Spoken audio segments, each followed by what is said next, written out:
Hi guys, and welcome back to my YouTube channel. My name is Peace Mikes, and if you're just joining me for the first time, okay, welcome. But if you're like one of the few people that has watched my 2 videos on YouTube, thank you for still believing in me. I am sorry I left YouTube for about a month. I just barely started and I'm already taking like 3 weeks break. Man, it was not intentional. I know excuses are not allowed, but my husband fell sick, I fell sick, my baby fell sick, and to crown it all, my Samsung phone went into the drain. Yes, my Samsung phone just woke up and went blind. It was crazy. I had 3 done, shot, and edited videos on that phone, and in one day they were all gone, and it was just a whole lot. But you know what, I am back on YouTube, and trust me, there is content I'm giving you back to back. So today I'm talking about one most requested topic. I remember when I said I wanted to start YouTube, and I posted on my Instagram and my WhatsApp, and I'm like, okay, what you guys want to hear? As much as this is my niche and what I would love to be talking about, I would also want suggestions from you guys on what kind of videos you'd like me to be doing. And one most requested video is, Pismar, can you tell us about your pregnancy? Because I hid my pregnancy, or I don't even like to use the word hide. I'm not hiding. It's my pregnancy. But the thing is, I did not, nobody knew I was pregnant until the day I gave birth. Basically, the only people that knew was very, very close family members. I'm talking to family members did not even know until I put to bed. And the reason was nothing special, or I basically just wanted a very private. It was my first pregnancy. I did not want unsolicited advice. I did not want. That period was just myself, my husband, my baby, and God. And I really wanted God to, hold me by the hand and take me from the day I found out I was pregnant to the day I had my beautiful baby. So trust me, I am not here to say, oh, don't show your baby, don't show you're pregnant. No. Different things work for different people, but I want you to know today that if there's anything you should be doing, make sure it is you that wants to do it, and not because of the influence of people. I know as a media girl, it was quite surprising. The day I posted it on Instagram was the day I actually had my baby, and people were like, oh, congratulations, safe delivery in advance. And I'm like, girl, my baby's in my hand. It was a beautiful experience. So today we're just going to be, telling a little story and all of that. But before I start, if you are the type that likes to cry, please just skip this video, because my pregnancy story is not the one to make you do, oh, there was no part in it. The only part in my pregnancy was when I pushed that baby out. From the conception to the day I gave birth, God was teaching me and training me. I'm not going to say otherwise. So I'll be right back, okay?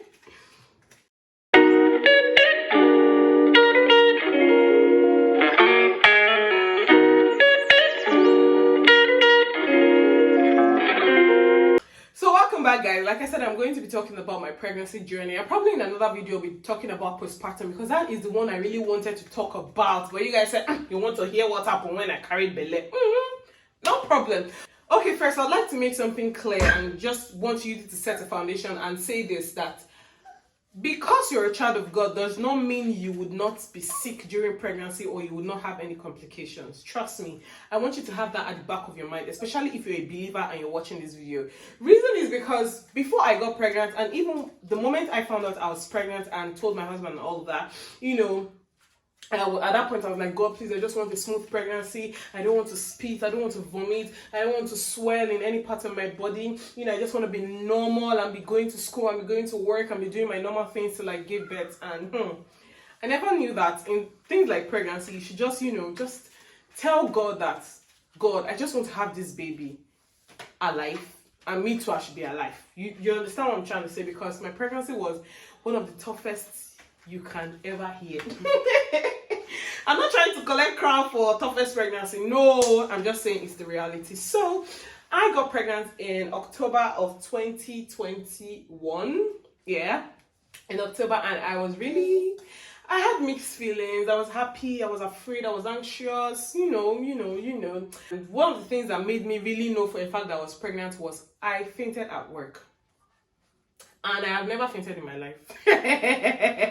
You know those people that faint anyhow in secondary school? I remember them when we were in secondary school. I always pray to faint so that school was to take me home. My dear, I know they grew faint. But as soon as I got pregnant, I fainted 6 times all through the pregnancy. You know, I fainted at work. I was taken to the hospital. I always had ulcer.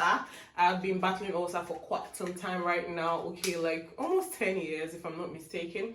So I noticed that that week my ulcer just worsened like very badly, you know. So I got to the hospital. The doctor was like, okay, I don't understand the slumping and you're looking pale, this, that, let's just run some tests. Okay, and they ran tests and they noticed that my ulcer was, you know, hitting the roof and all of that. Gave me some medications and all that. Then fast forward to when I did a private urine test and found out I was pregnant. Ooh, I was really happy. Told my husband, he was the happiest person on earth. At that point, I was not exactly happy. I won't lie you. That week, I was not happy because I'm like, God, how am I supposed to? I'm still young, man. How am I supposed to do this? Become a mom? I'm still a baby now, for crying out loud. I just got married and all that, you know. So when we did the blood test, my husband was excited. Now, you're pregnant, this one, that one. He was the one that was having the baby blues, not even me. So October, November, December, trust me, November and December were the toughest months I have experienced in my life. The pain I experienced in November and December, I did not think I would see January of 2022.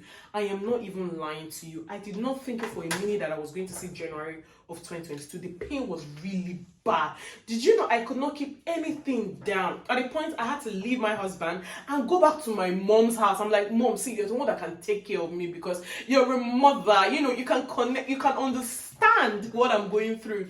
Okay, and at that point, I was all just crying to God every day, telling God, is this a punishment for my sins? Because I felt awful. I could not keep water. I couldn't keep water down. I vomited at anything.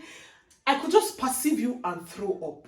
It was really that bad. And the crazy thing is, I spat from the day I found out I was pregnant. Not the day I got pregnant. The day I found out I was pregnant.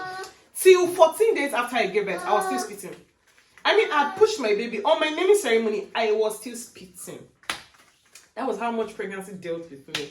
Okay, so, but glory to God. I remember in December, I cried that God, I want to enjoy Christmas, okay? I do not want to do Christmas on the bed the way I have been doing it for some months before that time. Okay, Chloe, we've heard you. That's actually my daughter making noise. So, so basically, I prayed to God, and trust me, God does answer prayers. In January of 2022, I felt very much better. Not perfect. I couldn't do stuff. I couldn't go to work. I couldn't still eat. But then I was better. So yeah, in January, I started feeling so much better. As at that time, I was like 4 months pregnant, and as soon as I was getting myself, I was very happy that I was feeling better.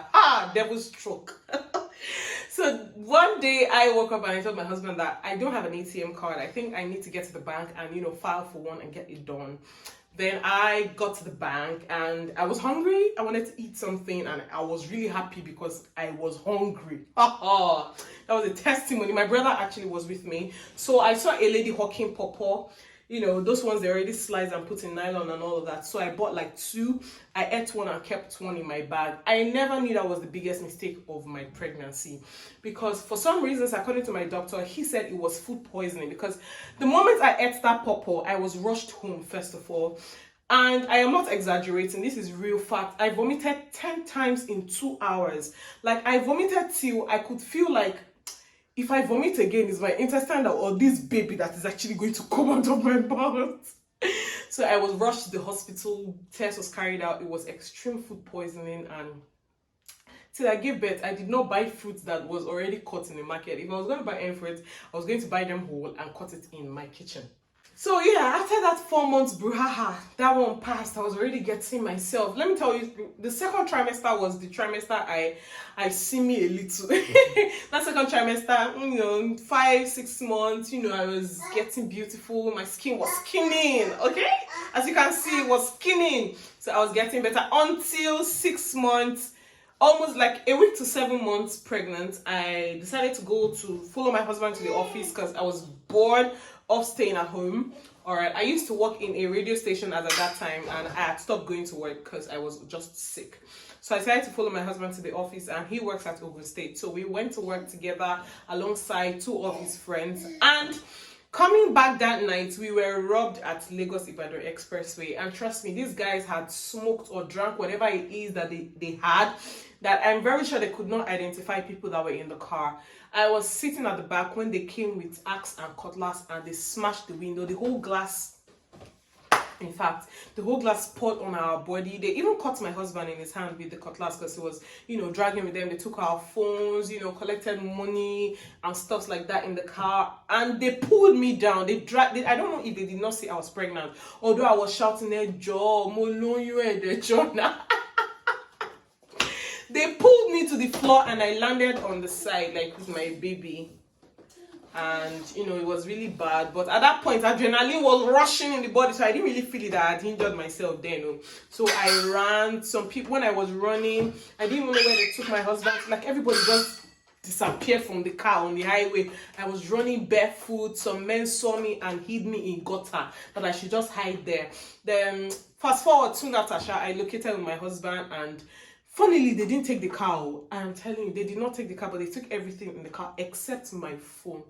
And that phone was just there on the chair. But God is faithful. It was after we got into the car, people were now like, don't worry, they didn't come for the car. They are highway robbers. They can't drive the car because it was even traffic. So we jumped into the car and we're going. It was that moment I realized that something was wrong.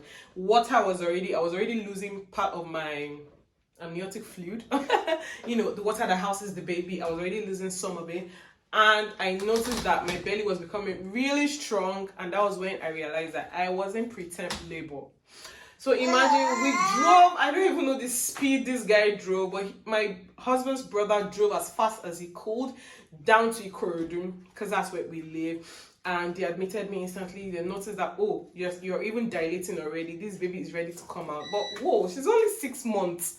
It's not time for her to come anywhere yet. So glory be to God. Some injections and some drugs were given, and before you know it, baby Chloe chilled.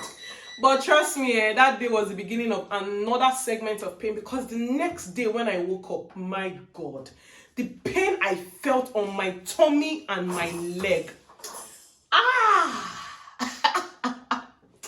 It was really, really crazy, trust me. So basically, that was 6 months, brouhaha. 7 months pregnant, my grandpa died. And I almost ran mad, because I was just planning on how I would bring my grandpa to Lagos to see him, because he'd returned to the east, and he couldn't attend my wedding because he and my grandma couldn't leave the house at the same time. It was only my grandma that came. So I was already thinking, like, a year after, I was like, I need to bring grandpa. I miss him. He's my mom's dad, and he's my favorite of the grandparents. Hello. So he, just surprisingly passed at the age of 75. Like, nobody was even expecting it. But, it happened, and I cried. A lot of things. Soon after that, was like I was getting myself. But the pain from that fall during the robbery would not let me breathe. Do you understand? So that was basically it. And from then till I gave birth, it was just one day at a time. It was me and God. Trust me, I did not pray. In fact, I'm not sure I prayed as in my life the way I prayed when I was pregnant, because I was like, God, this is just too much for one person. Trust me, I am watering down what happened to me, because I'm not here to collect a word of toughest pregnancy ever or baddest pregnancy ever. No. I'm just trying to let you know that you could be a child of God and still face challenges. There is a reason why the scripture wrote when Jesus said, come to me, all ye that are heavy burdened, and I will give you rest. Shows that Jesus already knew that at some point in time, his children will be heavily burdened. Do you understand what I'm trying to say? So as a believer, don't feel like, but God, I'm serving you. Why is this happening to me? No. That should not be your mindset. Your mindset should be, okay, God, this is happening to me. How do I hold you by the hand and navigate this particular scenario in my life, or this season? Because trust me, there is no season that lasts. Tough times come and go. Tough people last longer. Okay? So basically, I had Chloe on June 16th. on a Thursday morning, and trust me, my labor and delivery has to be another video entirely, because that labor and delivery, but I think I told God to compensate me with a very beautiful labor, with a fast labor, with a sweet labor, and trust me, He did that for me. I labored 2 hours plus. You're not going to believe it. I labored 2 hours plus and had my baby with 2 big pushes. Okay, but then stupid devil decided to come again, because at the time I was feeling the need that Chloe wanted to make her entrance into this world. The nurses and the midwives in the hospital at that time did not believe me. They were like, you just started laboring now. Why are you telling us you want to poo-poo? When you are ready to give birth, we are the one that will tell you, madam, can you imagine? I'm the one pregnant, I'm the one in labor, I'm the one feeling contraction. But then, because you're older or you're more experienced, you feel that you can actually dictate for my body. And I think that was just the passage for the crazy things that happened after, which I'm going to explain in another video. So if you want to hear about my very crazy labor and delivery, you should subscribe and hit the notification bell. So rounding up this video, because I do not even want it to be this long, I just want to tell you something. One other thing I think I learned as a result of my pregnancy and the whole delivery and postpartum is that time does not actually heal. Yes, I said it, and I'm going to say it again. Time does not heal. I know a lot of people, when things happen, they say, don't worry, time does not actually heal. What time does, or what happens over time, is your brain suppresses every sad, painful, and traumatic event. What actually heals you are carefully evaluated healing plans and strategy. Realistic healing plans and strategies such as therapy, prayer, community, but saying, okay, something crazy happened to you and over time you are going to heal is a big lie. Because trust me, one thing I heard so much when I was having those very crazy pregnancy symptoms was, no worry, by the time you born, you go forget everything. And sincerely, that was like what I held on to, like, please just manage. They said once your baby come out, you're going to have the memory formatting. Your fact, the baby coming out is going to flash your memory. But my dear, 1 year and a month after, I can remember everything vividly, and I still have that crazy fear of getting pregnant. So no, time does not heal. What actually heals are healing activities. Let me just put it like that. There need to be a conscious effort to heal, and the start of it is prayer. You need to speak to God, you need to speak to Jesus, you need to speak to your mind, your soul, and your body. Look, see, I am ready to get rid of these things that happen to me. I do not want them to rule my life any longer. So Holy Spirit, as I begin to start my healing journey, be with me. If you have to see a therapist, please do so. If you have to see a counselor, a pastor, or speak to a professional, please do so. You know what? Thank you. It is the end of my video. Okay, we've come to an end of pregnancy story. So in the next video, I'm going to try and tell you about my labor and my delivery, and trust me, that one is even crazier. So if you're still to this point of this video, I am very, very grateful. I think it's right time to hit the thumbs up button. Please leave a comment, say anything you like, talk to me in the comment section. I want to talk back. Okay, so let's just discuss, and I'll see you in another video. Till then, stay safe, be blessed, and remember to pray. Bye bye.